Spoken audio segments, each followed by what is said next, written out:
You're hitting the third rail, right? You have all this bandwidth, you're going to need media, you're going to need premium media, but you also, one of the key variables to this is a direct relationship with the customer. And a lot of the media companies do not have that direct relationship with the customer. There are some who do, and they're doing quite well. Netflix has a direct relationship with the customer. Yep. They're a fully integrated media distribution direct relationship with the customer. Amazon is doing the same thing.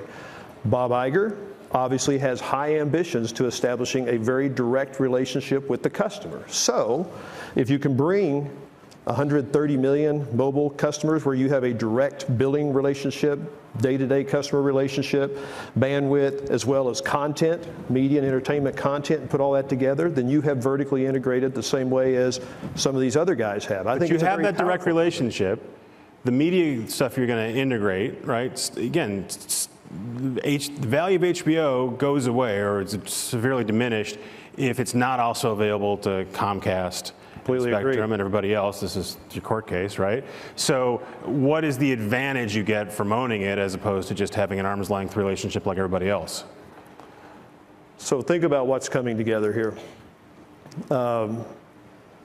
Turner, specifically, start there, has an amazing inventory of advertising that they just kind of sell broadly. It's not a very targeted advertising approach. AT&T has an amazing amount of data, customer data, for 40 million pay TV subscribers in North and South America, 130 million mobile subscribers, 16 million broadband subscribers. We have really great customer insight on what kind of shows, media, content they're viewing, where they are, all kinds of information on the consumer. Can you pair a very formidable ad inventory with a very formidable amount of data, information on the customer, viewership data, and all kinds of other information, and can you create something unique just from a straight advertising platform and change how you're monetizing content? We actually believe there's a strong opportunity to do this. We do this at a very small scale today, and those of you all know the media world, but basically a Turner, every hour they have 16 minutes of advertising inventory. 2 of it goes to the distributor, Comcast, AT&T, or whomever. Yep.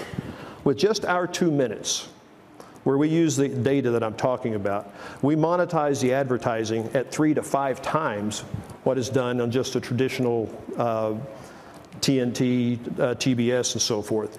Can you begin to move those numbers to look more like what we do in the direct TV content by virtue of using the data? That's a sizable benefit. Those 2 or 3 minutes you get from Turner, right? You also get them from ESPN, and you have that same advantage there. So again, I'm still confused about why owning one asset and then not owning the other, what advantage you're going to get. So all of that inventory you spoke of in direct TV, roughly 200 billion impressions a year.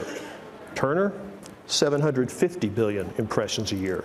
Can you make the 750 from a yield standpoint look like the 200? If you can, that's a sizable benefit. And it's a sizable benefit not just in terms of new revenue and new margins, but can you begin to change the content equation? Can you begin to do like Kevin Riley has done at TNT and drop the advertising load? I find the traditional TV experience less than fulfilling because of the advertising load. If you can begin to drive yields up, can you take advertising loads down? And can you actually begin to change the viewer experience for some of this content? We actually believe you can. Jeff Bewkes is pretty good at running a media company. We asked James Murdoch, his dad, very good at building a media company.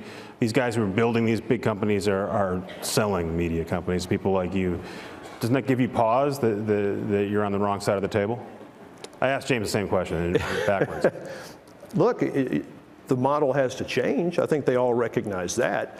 If you're going to keep running the same play, then it's probably not a very exciting business. But if you can begin to reassemble the assets in a way that can actually allow you to change the model. Can you change the advertising model? Can you change how content is distributed? 130 million mobile subscribers, and you own premium content.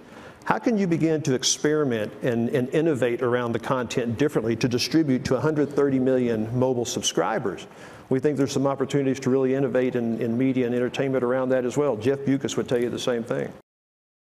Hey there, thanks for checking out CNBC on YouTube. Be sure to subscribe to stay up to date on all of the day's biggest stories. You can also click on any of the videos around me to watch the latest from CNBC.